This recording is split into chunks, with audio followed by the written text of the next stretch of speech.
just a few days ago, but that's not stopping one Republican lawmaker from touting his Second Amendment rights.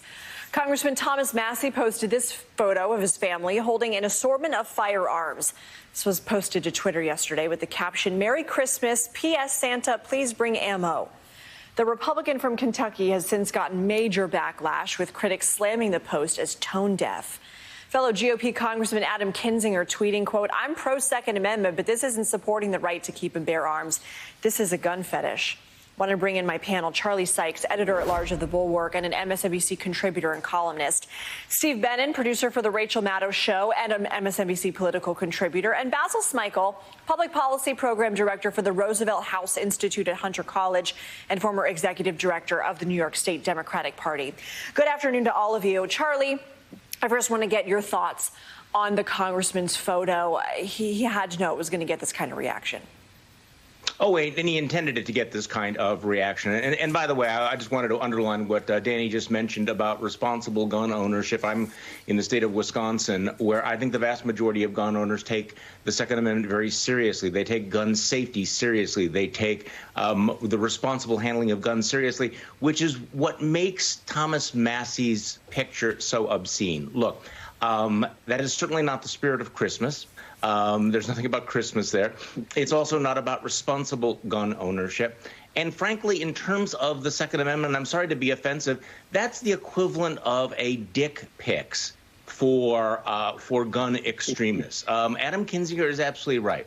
This is a everybody. I'm not sure we can Charlie. No, I'm just saying he's basically trying to show off. He's trying to trigger, to get the reaction.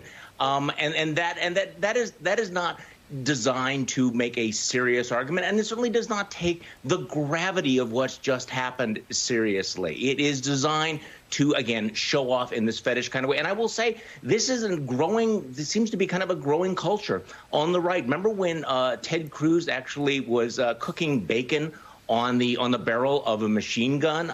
You have Marjorie Taylor Greene and others who are on a regular basis posing with firearms, using firearms in videos and ads. And here you have Thomas Massie doing it. And again, the vast majority of gun owners want to take this seriously with gravity and responsibility. And you're certainly not seeing that there. I apologize to the families listening. Basil, hope you keep it cleaner. I asked Lori Al-Hadef, who lost her daughter in the Parkland shooting in 2018, early this morning, her reaction to the photo. Let's listen. We should not be glorifying guns. We should be having our elected officials look to ways to make change and take action to fix this problem and make our schools safer. Do you agree, Basil, this is glorifying violence? It is, and I absolutely agree. And to echo what Charlie said, I'll keep it cleaner. But what he said, I think, is absolutely right. That this is fetishizing guns. We absolutely have a gun culture in this country. We have more guns than people in this country, which far exceeds what most other countries on this earth have. With that, I was incredibly surprised that Michigan went as far as they did to charge the parents, and maybe that's what needs to happen next. We used to have a policy window where, when something like tragic like this would happen, we'd see Congress sort of move to action very quickly, even if nothing at the end of the day got done. I feel that as we have more extreme positions in this country where you do have this fetishizing of guns in the way that we've seen, that window shrinks considerably. So we have less time at the federal level to get something done, less interest.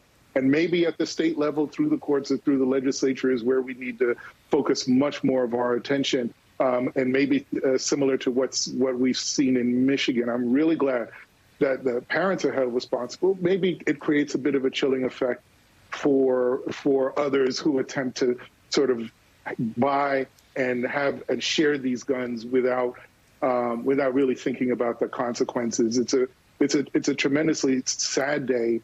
And it's just a pall over our country and over our system right now that we can't actually get strong measures to curb gun violence down. Yeah, Steve, that said, Republicans once again blocked a gun reform bill just after the shooting. You wrote about the conversation around reforms being basically non-existent because of our political atmosphere. And you say, in part, the relative silence reflected the apathy that comes with knowing that our current politics makes meaningful changes in this area impossible. Gun violence is the background noise of our lives, and its sounds will persist indefinitely until our politics changes. Can you elaborate? Well, sure. I mean, I think we look back